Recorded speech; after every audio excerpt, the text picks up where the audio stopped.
Okay, now you're live. And hello, everyone out there in podcast land. Welcome back to the Front Row Movie Reviews podcast, the podcast for people who actually like movies, and everyone out there in YouTube land as well. We are going live, people. What is up? So this is the latest episode of Full Disclosure. This is where we take a new movie release and spoil the ever-loving hell out of it. I'm Jeremy Geckner, the editor-in-chief, and with me, the host of Front Row Flashbacks, Mr. Scott McFarland. Hello.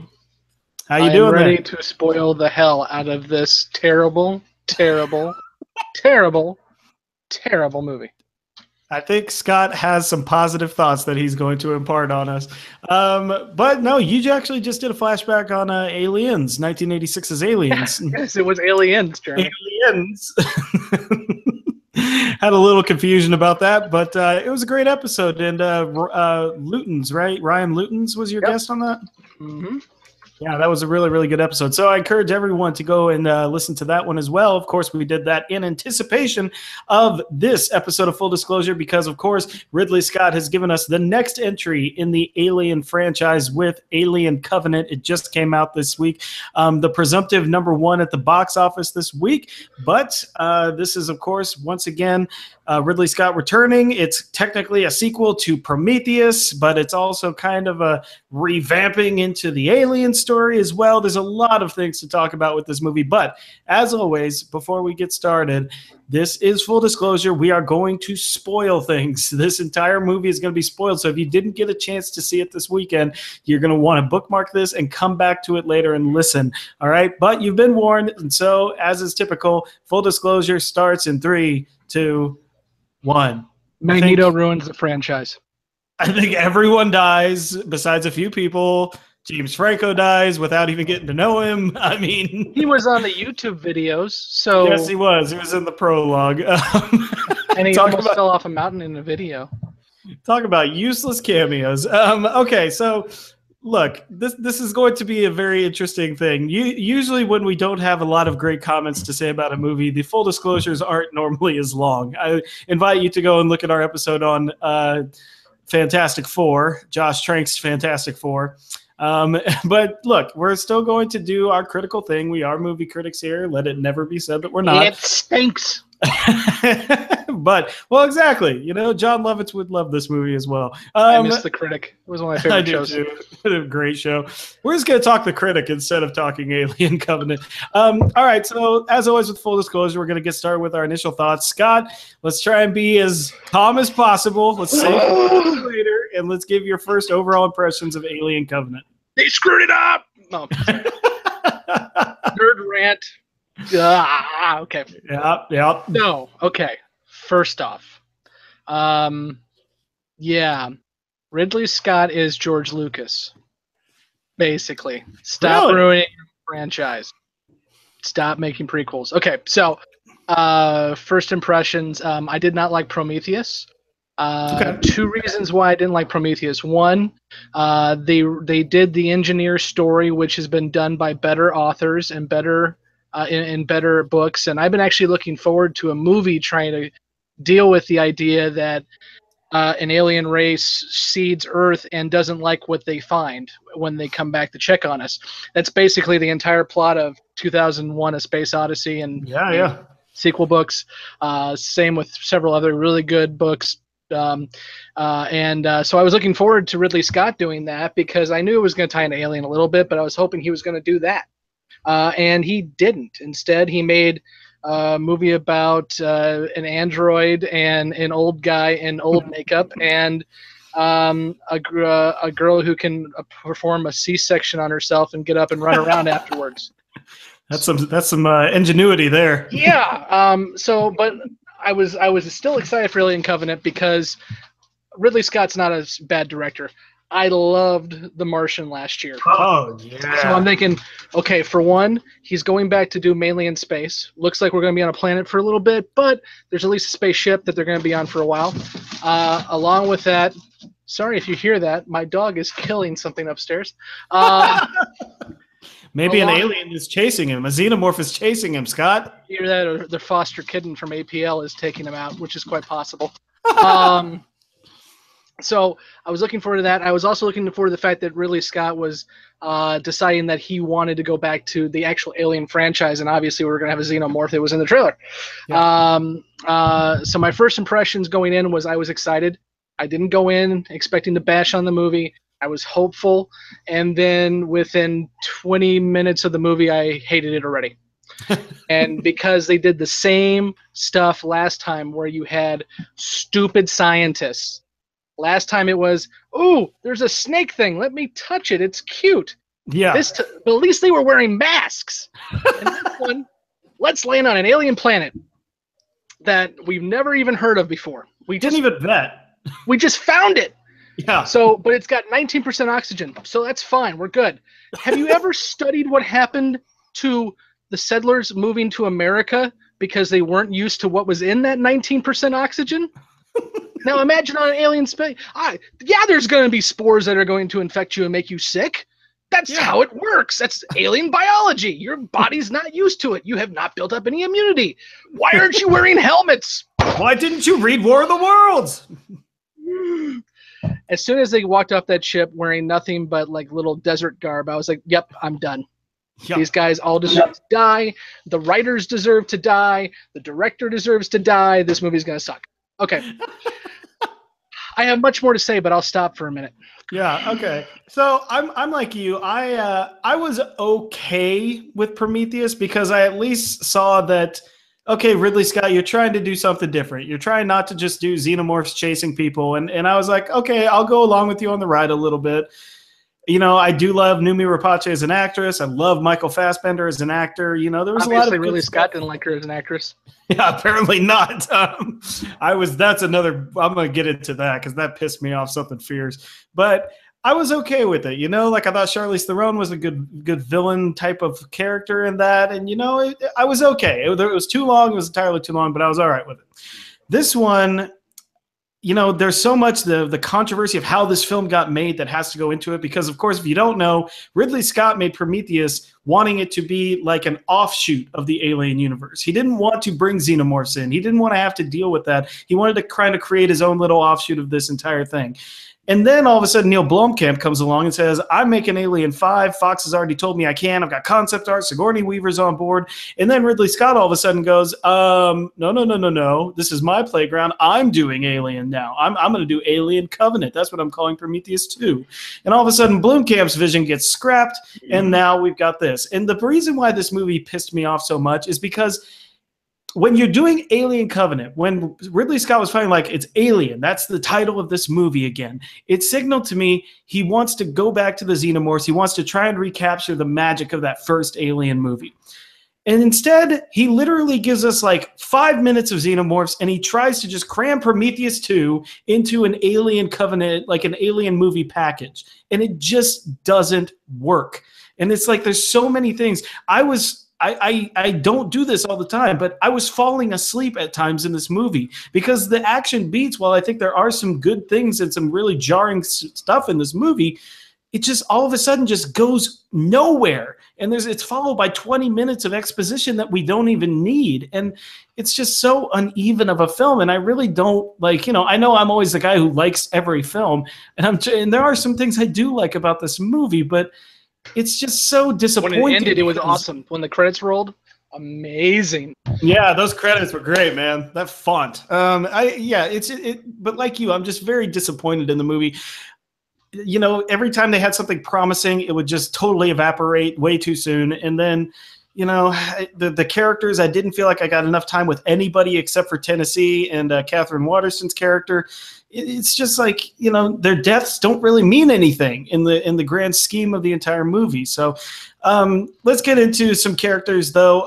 Now, Catherine Waterston, I can't remember what her name was in this movie. Yeah, right. Catherine Waterston, she plays Daniels. Now, she I think is a really, really great and upcoming actress. Just unabashedly trying to channel Ellen Ripley with the look. Doing a terrible job at it. Yeah, and I mean, like, I think that she does have some really good, genuine moments where she shows her acting ability, but the character doesn't really come through because, again, there's nothing really to connect to. We see her husband dying at the very beginning, so we're supposed to feel sympathy for her already. but we don't get time to appreciate that this captain is a good person. Yeah, no, and here's the issue I have with this movie starting out. They knew they screwed up when they made the edit. And you can know that because they released like 15 minutes of stuff on the ship before the movie even starts on YouTube, which gives you, one was called The Last Supper, which gives you which gives you more plot in those 15 minutes than this movie will ever do about these characters. Yep. I spent half the movie, because obviously the whole shtick of this is all the crew are married couples, because the whole idea is they're going to procreate when they colonize. Got it. Could you tell me how many of those were actually married couples and which ones they were married to? Maybe 3 of them. I knew Daniels was married to the marshmallow, the toasted marshmallow that was the marshmallow. Dude, he got toasted. He did. That was rough. So I knew she was married to him. I knew Tennessee was married to the one girl who was stupid and doesn't know how to lock things down. God. And I knew the captain was married to the medical personnel woman. And then the 2 people in the shower, I think, were married, or maybe they just hooked up at the end. I think they were married, but then of course there were the gay couple, I believe. Okay, I did catch that one. They showed that one for about 10 seconds. Yes. Yeah, for like 1 second there, and I was just got like, acid face. They're not going to procreate anything. So. No, I'm just saying, if that's the purpose of the mission, like what? I don't know. You know. I'm gonna leave that one alone. I'm just saying, if your sole purpose is 11 couples to populate a planet, I mean, there was 2,000 other people and then a whole bunch of embryos. Yeah, that's true. Which was the whole shtick at the end. I forgot about the 2,000 colonists because they're so inconsequential to this movie. No crap. But no, so I mean, so Daniels already is kind of shot as a character because they don't tell us anything about him. If you're going to go ahead and make a really strong feminine character, which obviously is what Alien's all about. I mean, even Elizabeth Shaw from the last one was at least a strong character. Yeah, really strong. If you're going to do that, okay, you show that the current captain is incompetent. Even the company didn't want him in charge. So immediately start showing me why Daniel should be in charge.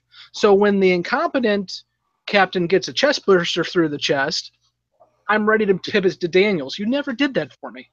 Ever. You never gave her a reason to be in charge. Aside from the fact that she's the one female that we have to latch on to because that's how these movies work.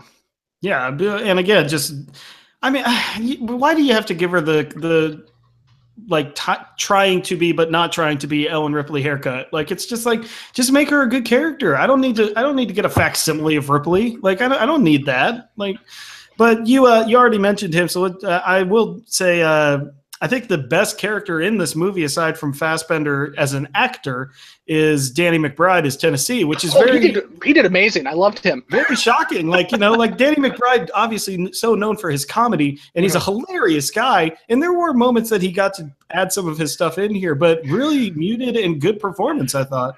No, I liked him, except for the writing really failed him at one point because when she tells him, go off the group radio chatter, and I need to tell you something, he immediately takes that in stride. Your wife's dead. Oh, cool. Okay. Oh, cool. Yeah. Sounds good. We're going to come help you out, and later on, let's go kill some aliens. Like, you probably should have taken him. Your wife was stupid, and she was probably one of the worst characters in the movie, so maybe that's why you didn't really care. But dude, you need to care a little bit more. Your wife just got killed. Yeah, we don't have time. We have to get to philosophy and why everything's here in creation. We have to have a 10-minute scene about learning how to play the flute one-handed. Oh my God. Anyway. All right, well, we'll transition it there. I mean, the only other there's 2 other main characters, and one of them I want to talk about a little more. Billy Crudup as Orem, the backup captain. He's fine. I mean, Billy Crudup's a good actor, but it's just like, literally all his dialogue is so stupid. It's just like, I have faith that we're doing the right thing. You need to have more faith, Daniels. Faith. And I'm like, come on, man. Like, give an actor this good a little something more to do. I mean, like, and what you're saying about Tennessee not really reacting well to his wife's death, Crudup actually does have a good little scene there where he's just looking at his wife burning up in the ship. And, you know, he's appropriately in shock. And, you know, the fact that he sees what David's doing first and all that, I don't know. It just seems like a wasted opportunity for him. The biggest thing I have with this guy is he reminds me of Crispin Glover. And every time I see him, I think Crispin Glover. Even the hair. A better looking Crispin Glover. Okay. I'm not really checking him out, Jeremy. I'm sorry. Yeah, he's a good looking man. He's handsome. Okay, no, but the anti and me, it's ironic that I'm the one talking about anti-religion in the film, but the way this film was very anti-faith, anti-religion, was beating you over the head. It was obvious that the guy who's religious is going to be the one who gets them all killed. And that's just stupid. Yeah. Don't even make any qualms about it. But let's talk a little bit about Michael Fassbender as David and Walter in this movie, because much of what they want to call the plot or the philosophy of this movie rests with his character or his characters. Look, you know, in the first Prometheus, David, I thought was a really good character, you know, like, and Fassbender is just a world-class actor. Every time I see him, I'm just like, this guy is so amazing and so talented. And what I really love about this movie is that those two characters are very distinguishable. Like, you know, just in his like voice inflection, like, you know, you can absolutely tell, and how he carries himself as each of them, even though they're technically androids. So why would they walk differently? But like, you know, I just think like, there's a lot of good stuff there in terms of like what, but Walter is kind of a one-note character, even though he is nice and virtuous. Yeah, he's trying to do his best Bishop impression, and it's not working out. Yeah, that's a good. Because Bishop was very even keel, because you know he was supposed to be emotionless, but it was played well because he gave you enough emotion to figure out what he was thinking the whole time. Whereas, and I understand that Fassbender had to go the complete opposite of David, especially when they're playing off each other. He's playing off himself. But he comes off very much one note because he is completely emotionless. And they try to say that. They're like, the David model scared people because it was too able to learn for itself. So they've kind of basically neutered us after your model. But it's just like, okay, you have a really bad Southern accent. That's all I got for you. Well, and if you actually take like the chronology of the film, this does happen before the events of the first Alien in 1979. Yeah, and so you know, the Ash model is next. Yeah, exactly. So it'll be interesting to see how it goes there. David was obviously super intelligent. They kind of monitor him down there for Walter, and then eventually down the line we get Bishop. So maybe we'll actually get some more. I mean, the movie's going to make enough money to make it to warrant a sequel. So oh God, I hope not. Unfortunately, we live in a world where Power Rangers isn't going to get a sequel, but this movie is. That annoys me. Yeah. Couple questions about David, and I'll get into this a little bit more here when we start talking about the plot. But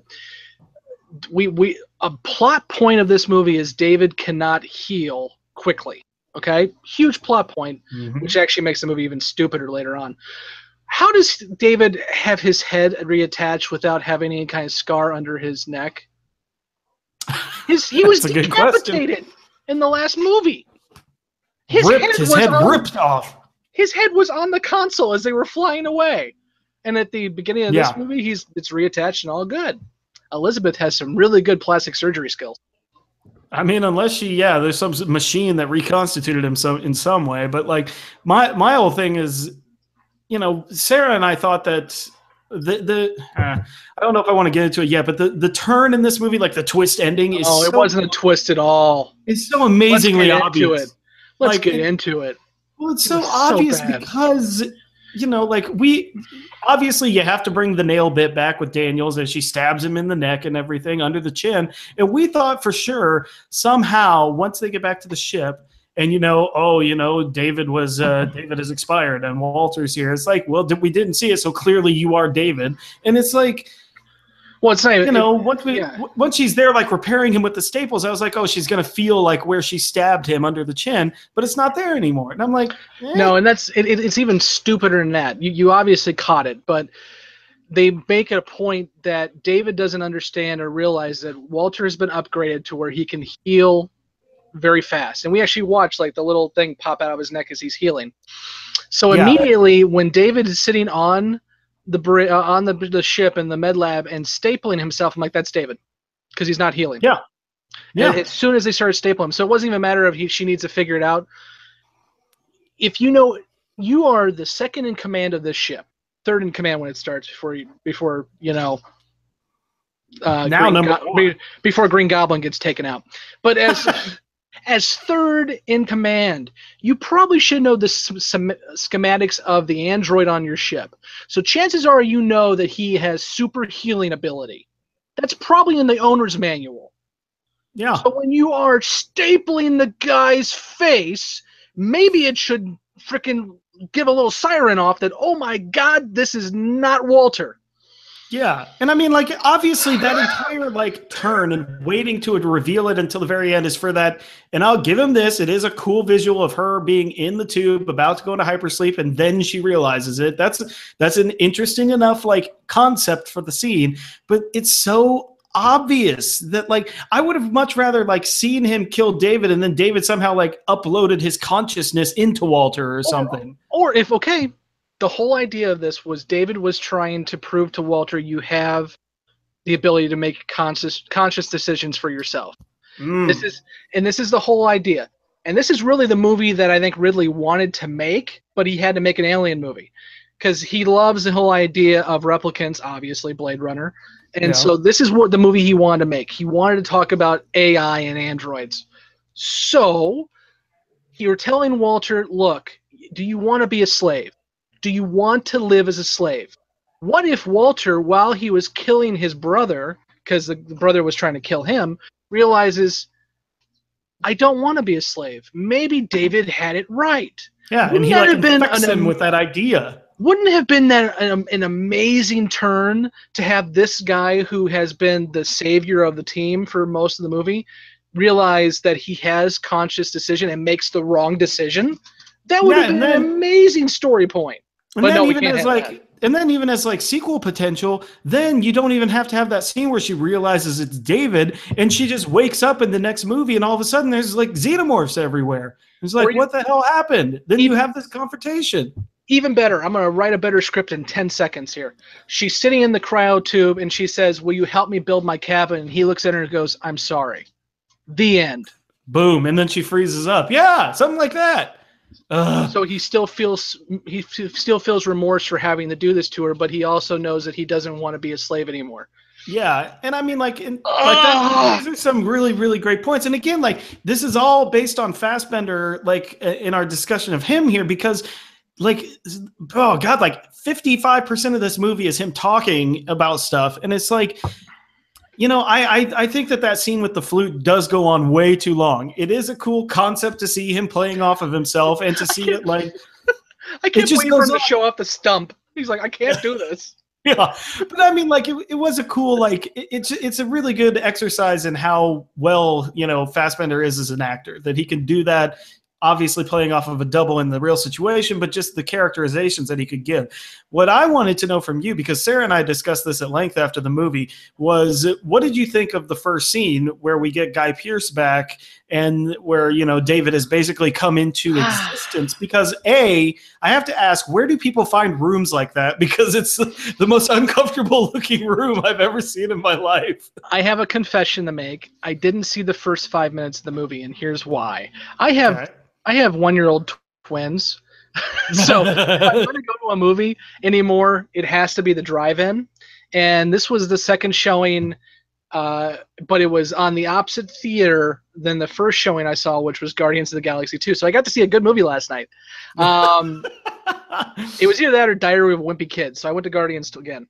And in doing so, I didn't want to pull out in the very last scene of Guardians because I didn't want to be an asshole. So I waited for that last scene to be over. And by that point, I was pulling into the other show as the alien crawl was going. So up until just now, when you mentioned Guy Pearce was in this movie, I didn't know Guy Pearce was in this movie. Okay, so I'll just give my thoughts on it then. Well, I mean, it's a prologue where it's literally this expansive, like, it has to be like 200-foot white room, and literally only all that's in it is a white chair, a white table with some tea that of course is white, like a teapot on it, and then there's a Steinway grand piano, and David comes into existence on this other little stumpy chair.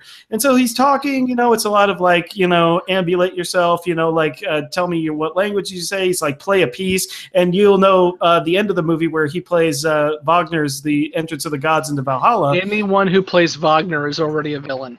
Well, yes, of course. But at the beginning of the movie, he asks David when he's first born and awakens to play something, and he plays it on the piano, and he's like, oh, a little, lackluster without the orchestra. And so this conversation ensues where he says, are you my father? And he says, I am your creator. And he said, and David basically asks him, well, who is your creator? And all of a sudden you get this like thing where Guy Pearce's character is out there saying, that's the big question, and together you and I will find it. And no, you won't.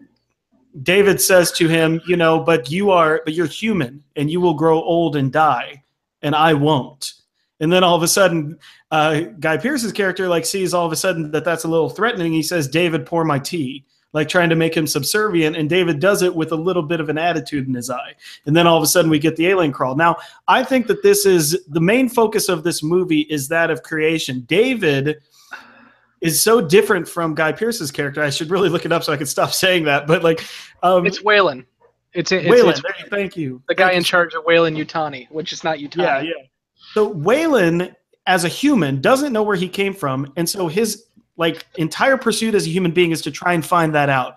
David knows where he came from. He knows who his creator is, and he knows that he has more talent inside him and more possibility than a human ever could. So now David's main focus in life isn't to find his creator. It is to become a creator himself. Hence what drives him to try and make these xenomorphs and try to make them go. I think that's the philosophy that Ridley Scott was going for there. You have to really think about it. Does that make any sense to you in terms of the rest of the movie? It makes perfect sense, and it makes me even more angry. For one, that means they telegraph at the beginning immediately where this movie is going to go down the shithole. And I haven't even gotten into the whole xenomorph thing yet. That's where my nerd rage will boil over. And also, it even makes me more upset that they basically wiped Prometheus out and said, we don't want to have this story anymore. Because at the end of Prometheus, we find out the engineers created us, and now they don't want us to exist anymore. For some reason, they have decided we don't deserve to be here, and that's why they've created the gray goo, so they can get rid of us. Okay? Yeah. So it's a big shock when the engineer wakes up and Wayland's ready to talk to his creator, going off that same motif, and his creator kills him. Yeah, very grossly. And decapitates David. Again, not sure how that got fixed. So then Elizabeth is saying to David, we're going to go find our creators. We're going to get in the ship and we're going to go find the engineers, which is why it pisses me off beyond belief that immediately when they arrive on the engineer homeworld, they kill all the engineers. Immediately. Yeah. I'm like, yeah. Obviously, that was the whole point of David doesn't care about who created him or created his masters. He wants to be a creator himself. Got that. That's the story is stupid. You have a much better story potential landing there and figuring out why the engineers want to kill us. Yeah. That's a better story. I agree with you. And it's, look, I mean, we've talked for a while now about things that we don't like in the film.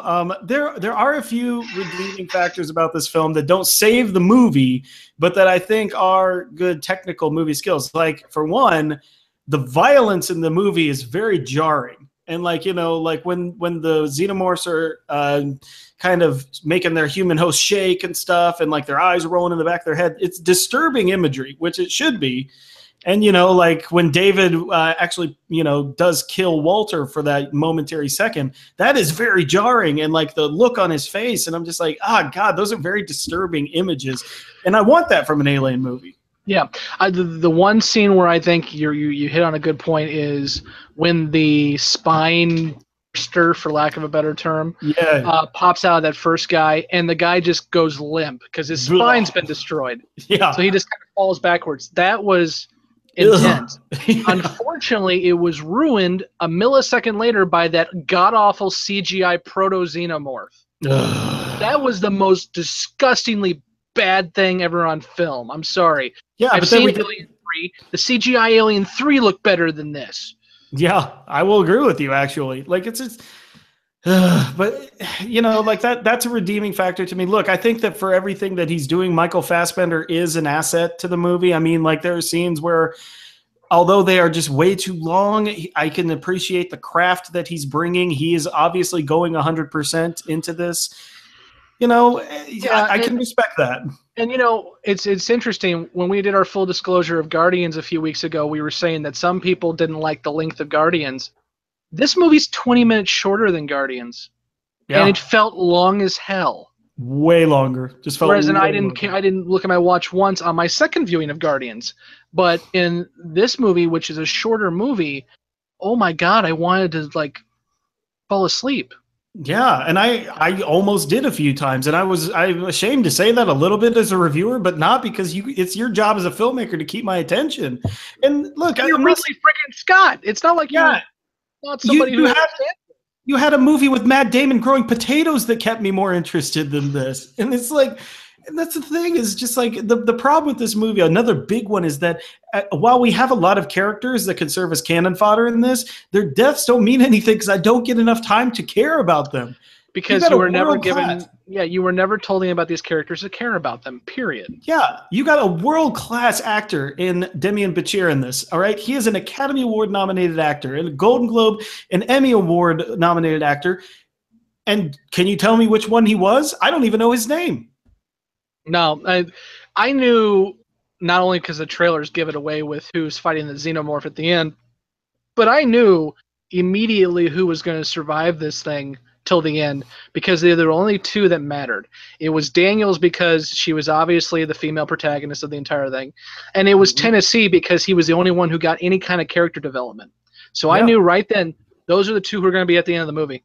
Yeah, and I mean, like, everyone else is canon like, fodder. I don't know if Ridley Scott added it in as a joke, but I mean, obviously the two people having shower sex are going to die, and it's just like, that's why? Okay. We've had some interesting things in the Alien franchise, and the Alien franchise more often than not has shit the bed. Honestly, especially, I mean, two of them are really wonderful, man. I would actually say Alien 3 is actually better than people give it credit for. Alien 3, if you're good with it, it's fine. Like, you know, but Resurrection, AVP Requiem, they're not good at all. No. None of them have ever sunk to gratuitous nudity for no apparent reason. Nope. Did I need to see boobs at the end of this movie? No, I probably didn't. Did I need to see a sex in the shower at the end of this movie? No, well, I didn't. It's just not a contradiction. I'm far from it. But no, exactly. For the point of being gratuitous. Yeah, and it contradicts. You're trying to play with high science fiction philosophy in this movie. And like, then, why do you got to show us that at the end? It's like B horror film stuff. And it's, again, I love B horror films, but, you know, not in this. I think you hit on a very, and we actually talked about this in our flashback, and go back and check it out, where, you know, Alien is for folks who really like the horror franchise, and Aliens is more for folks who like the action flicks, which is why Aliens is my favorite movie of the two. But I like Alien because it doesn't fall into the horror tropes. It's a horror film, but no one runs upstairs when they should run outside. In this one, that exactly happens. When they bring back the guy who has the spores in him, he's about ready to, you know, lose his spine. The Ferris, Tennessee's wife, locks the one chick and the dude in the med bay. I don't know their names because no one cares. The reason why I know Ferris is because say Ferris. That's the only reason I know her name. So Ferris locks him in, and you're thinking, okay, smart move. These guys are toast. Good call. You finally quarantine the issue. And then Ferris is like, both people are dead in there. Let me open up the door and walk in and slip on some blood and fall over. Just like, you don't do this. This is stupid writing. This is a Jason movie. Like that. It's like that commercial, like where they're making fun of that, and the kids are like hiding in the. I can't remember what I think it's a Geico commercial. Oh Like the yeah, kids are hiding in the in the barn garage with all the yeah, weapons and stuff. Yeah, it's like why don't we go and just get in the running car? And he's like, "What are you insane? Let's meet at the cemetery." You know, it's just that kind of stuff. And I'm like, really, really, these people are taking a shower right now. I'm seeing shower sex at the end of this movie. We all know. Like, come on. We all know Wayland and Wayland-Yutani later on is a pretty terrible company. They always make the wrong decisions and everything. That's the joke of the movies. But you are making what we assume is the first full colony mission, okay? Do you not test these people's IQs before you send them off into space? Well, they got one good one with Daniels. I mean, she can do anything. I mean, do you know, again, I go back to the whole thing. Do you not teach these people you probably should wear a helmet in an alien world when you first arrive? And they even hit on it a little bit because chick who dies, who I forget her name, the medical person, she starts testing water samples. So she obviously knows we need to figure out if this biologically we can handle this planet. Yeah. Maybe you should have covered up your ears before you did it. I mean, like, I kind of understand the rationale to go to the planet. You've got a transmission of a human intelligence type thing happening there, so let's go check it out. But also at the same time, Mr. Sunshine on my fucking shoulders, John Denver. God, I love Danny McBride. No, but I don't know. Like, it's just like the problems of the movie just continue. It's not like there's like one big bad set piece or there's one, like character that just doesn't work for the whole film. It's just little by little, one thing doesn't work here, then another thing, then 10 minutes later, another thing, then, another thing, and another thing. And it's just like so many little problem areas that it creates just a really bad resonance for all of this. Like, you don't ever get a whole sense of what the film wants to be. I said it on Facebook, and I truly meant it. This is one of the worst films I've seen of all time. Because when you watch a bad movie, it's bad. I mean, it was either low budget, or they didn't have enough time, or these guys were new. You can get past that. A B movie isn't a B movie because it's a B movie. This is a movie made by one of the greatest science fiction directors of all time. I would say one of the best of all time, period. And one of the greatest science fiction franchises of all time. In one of the greatest horror franchises of all time. And you have this. That makes it worse than a B movie because you could have done much better. Yeah, and I mean, like, the whole thing smells to me like Ridley Scott didn't want Neil Blomkamp playing in his sandbox, and so he shoved the alien storyline into his script for Prometheus 2 just to kind of try and get it all there, and so that he can keep ownership out of this. Like this, if this is just Prometheus 2, like you said, and we're going to the Prometheus homeworld, going to find the engineers, and stuff happens, and then the crew comes upon all the remnants of the stuff that happened, you could keep 80% of this movie and just not have as many xenomorphs, and you've got a, I think, serviceable, still not as, but then you're just a sci-fi film, then you're just playing with philosophy there. And I feel like and heaven forbid we deal with philosophy. No, I'm good with that. I'm really good with that. But I think that because he wanted the Alien name and he didn't want anybody else playing with the Alien franchise, he shoved all this stuff in when he didn't need it. And it's just like, I'd rather you concentrate on the alien side and make another claustrophobic horror film, or concentrate on the philosophy side and make Prometheus 2. I don't need both of them in some weird, uneven amalgam like this. Yeah, and here's where I go off on a nerd rage because I want to talk about it now. You're right. They inserted the xenomorphs in here, and obviously they were an afterthought because these are the stupidest xenomorphs we've ever had. In the first movie, which is Ridley Scott made and helped to write, so it's not like he doesn't understand this franchise. In the first movie, one xenomorph hunts and takes out an entire crew methodically, smartly. In this one, a xenomorph decides, I'm going to jump on top of a ship and start bashing my head into glass, hoping that I can get inside the ship. Whereas in 30 years from now, we will have a queen decide, look, there's landing gear. Let me hide in the landing gear until they land, because then I can get them easy. So you dumb down the xenomorphs, but not only have you dumbed down one of the greatest villains of all time, in terms of that. You've also destroyed that villain by giving it a backstory it didn't need and shouldn't have had. Yeah. The whole idea of the xenomorphs in Alien, Aliens, and I would say even in Alien 3, it kind of goes down south with Alien Resurrection. But with those original 3, the whole idea is they are a force of nature.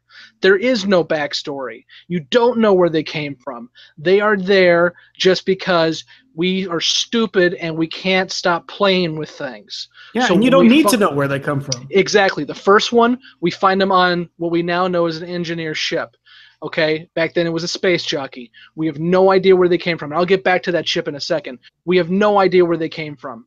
The second one, it's our stupidity that goes back and tries to get them for our own research because we can't handle the fact that we probably shouldn't meddle in things we don't understand.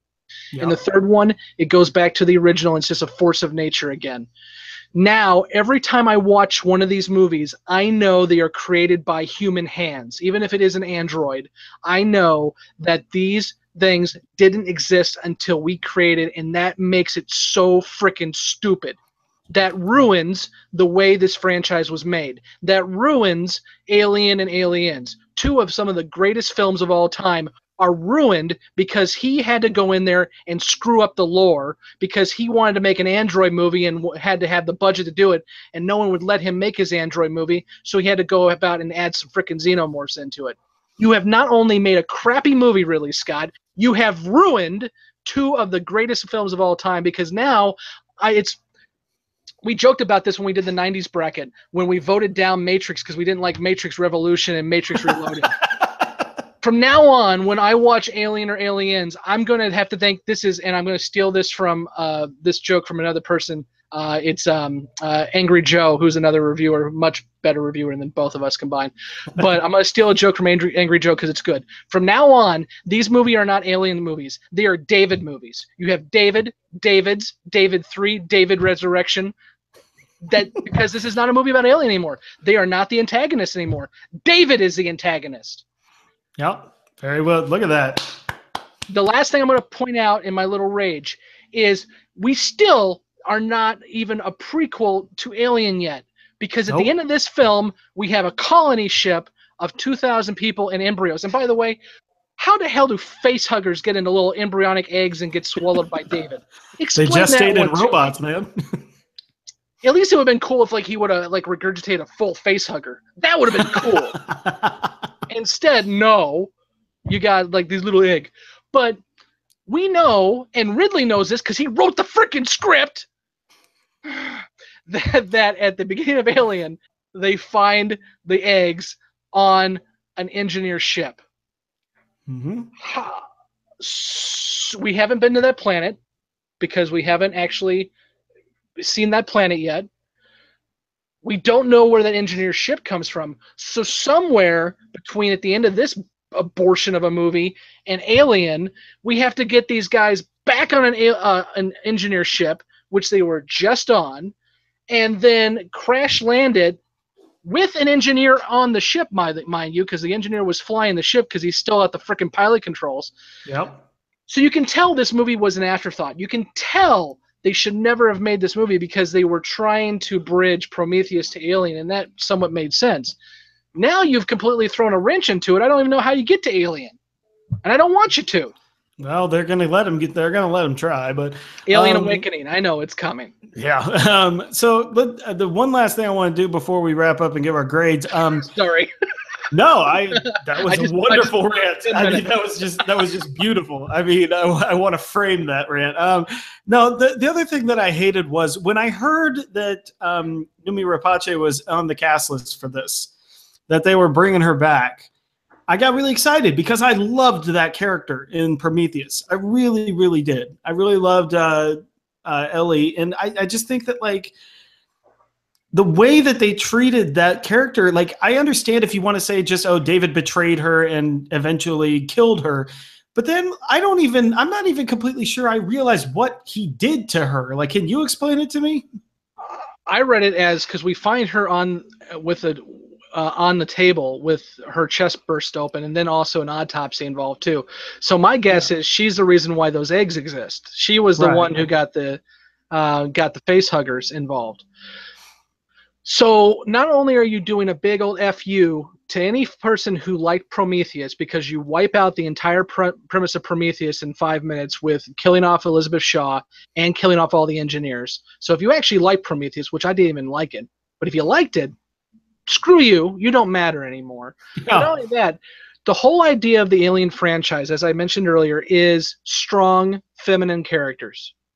Ripley, Shaw, okay? Even the girl, I forgot her name from Alien versus Predator, okay? Yeah. The whole idea is every single Alien film has had a strong female protagonist. Every time. There's been strong male protagonists too, but at the end of the day, it comes down to the female every time. Same thing with this movie with Daniels. So now, much like Alien 3 kills off Ripley and just kind of throws that out the door, at least they gave her a movie to do it, this one we kill Shaw off screen. Yeah. So everything that you rooted for in the first one, when you are watching that just terrible scene, not terrible as in bad, but terrible as in just horrific scene of her having to remove that alien from her body and staple herself up, even though it was stupid when she ran away. But you're feeling for this girl. And then you find out none of that matters. So the next time you watch Prometheus, just remember that she gets killed off camera in the next movie. Yeah, for all that intense, like tensing up that you felt for her trying to get that xenomorph out, and yeah, like stapling herself up. Oh, this is a tough broad. Nope. It's the same thing people hate about Alien 3 and the fact that they kill Newt off and they kill Hicks off screen. Mm-hmm. It's the exact same thing. We didn't have anything in the story for Newt and Hicks, so let's wipe them off the board. We didn't have anything for Elizabeth, so let's wipe her off the board. It's crap. Mm-hmm. Yeah, and I just... And plus, you got, like, I don't know if, like, anybody else has seen any of her other stuff before she came over to America. This is a world-class actress, Noomi Rapace is. And she is amazing. And just, if you've got her, if she's willing to be there, she was on some of the YouTube videos, so they gave her a paycheck. Yeah, so, I mean, it's like, use her. I don't know. It's just another dangling thread is, obviously, David was in love with her. Because he said so many times the fact that he was in love with her. Explain to me how you kill somebody you love. That's a story. That's an interesting story I want to watch. Worth more than just I loved her, oh, let's move on. Yeah, I want to see how somebody becomes so crazy that creating a new race is more important than protecting the person you love. That's a movie I want to see. But we can't have that. Instead, we get her on a table. And you see, like, even if that was a spinoff, man, just the two of them, like, you know, together, Noomi Rapace and Michael Fassbender, like, just talking android loves woman and, you know, with xenomorphs kind of thrown in. Yeah, sign me up for that. I'm good with that. It's a romantic comedy with xenomorphs. Yeah, there you go. Yeah. Are you stranded on an alien planet? Well, these two are too. No.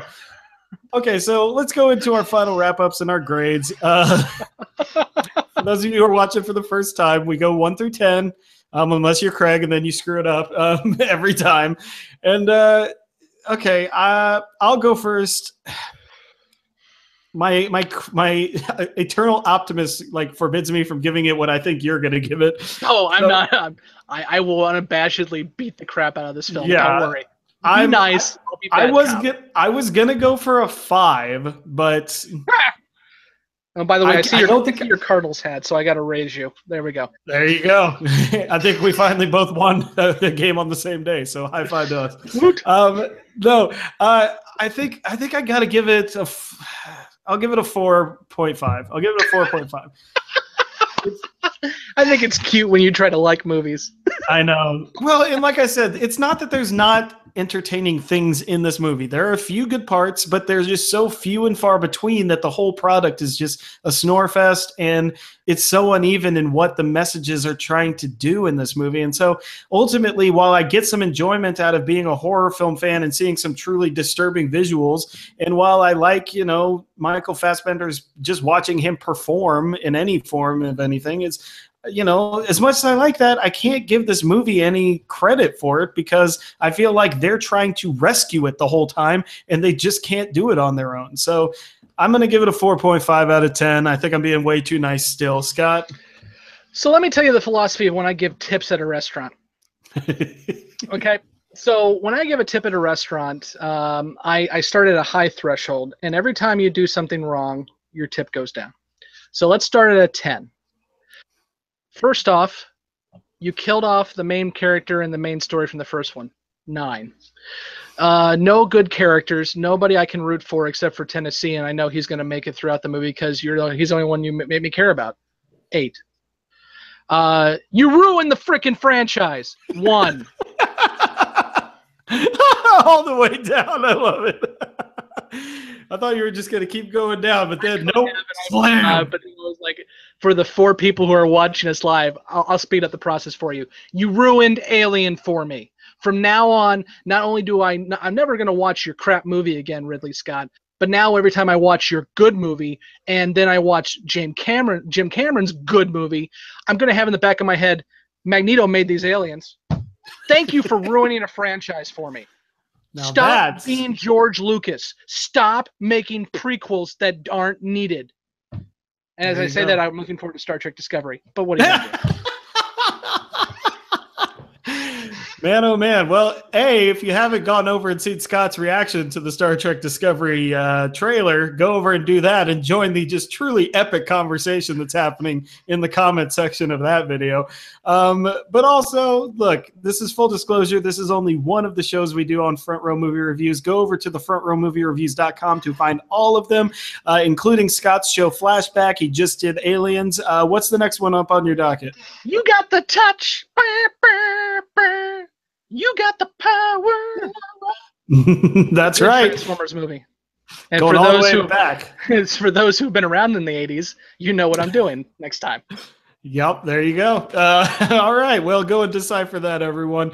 But if you have to decipher it, you are just not as cool. You probably aren't listening to flashbacks. Yeah, exactly. But we've had a really, really great month of May. We're closing it out with this. We've got our Ultimate 90s Movie NIT bracket coming out this week. And, of course, we will also be doing them. Yeah, so that I personally ruined. Thank you very much. But we'll also be doing a Memorial Day special with our good friend Jay Hoffman at the Chatham, Illinois VFWC. And there's also one. We'll be closing out the month with a full disclosure on Pirates of the Caribbean, Dead Men Tell No Tales. So have fun with that one. I'll catch you on we're going to do that. And obviously, June carries another slate of amazingly big summer movies. Wonder Woman will be doing a full disclosure on. Brandon's going to be bringing us some classics. We're trying to get Beyond the Mouse off the ground with Mary Poppins. Yeah, exactly. One of these days, you'll release the Searchers classic that I'm on. Yeah, I mean, someday. There's a classic in the can that I'm on. I just know it hasn't been released yet. It's there. It's going to be there. But also, make sure you go and watch and download our Zonasodes, our weekly Twilight Zone podcast. For me. Thank you. Yeah, exactly. What episode are you coming up on? We are coming on episode 15, which is I Threw an Arrow into the Air. That sounds like a ridiculously cool episode. I said it was the lawn dart episode. I need to know what happens. Like what? Spoilers: the arrow comes back down to the ground.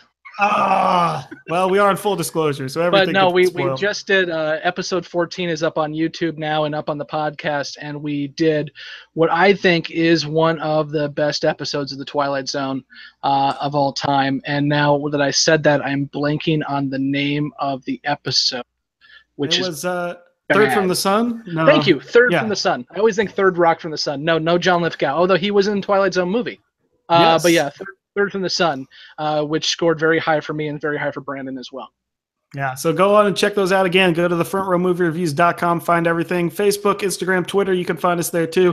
But we got to get out of here. This has been Full Disclosure on Alien Covenant. For the Front Row Movie Reviews, I'm Jeremy Geckner. Stop destroying my childhood. I'm Scott. And we will see you in the front row. Bye.